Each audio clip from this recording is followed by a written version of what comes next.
Prosegue senza sosta il viaggio del gallese Edoardo Alberti, videomaker di Media Nord-Est, e di Sebastiano Busolin di Marghera, meccanico esperto, la coppia di documentaristi che sta attraversando il continente africano nell'ambito del progetto Africa Plastic Road, per raccontare l'impatto della crisi ambientale nella terra dove l'abbandono dei rifiuti in plastica è una vera e propria piaga.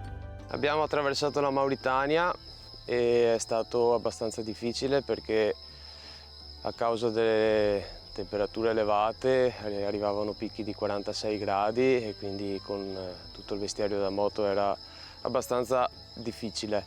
E c'era difficoltà a trovare benzina.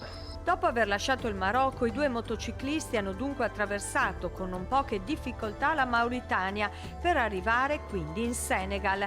Paesaggi, clima, abitudini di vita sempre diversi per un collage di immagini e racconti destinato al loro reportage ecologico.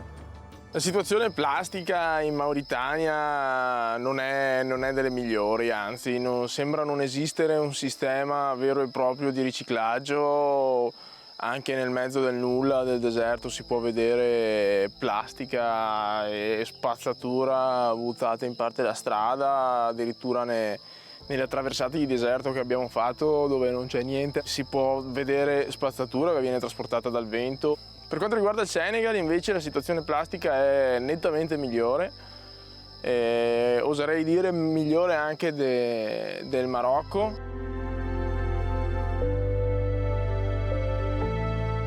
Abbiamo avuto modo di visitare la discarica di Mombas, che è la seconda discarica più grande del mondo a cielo aperto, dove ci hanno spiegato come riciclano la plastica, come viene divisa, come viene poi rivenduta per essere riciclata.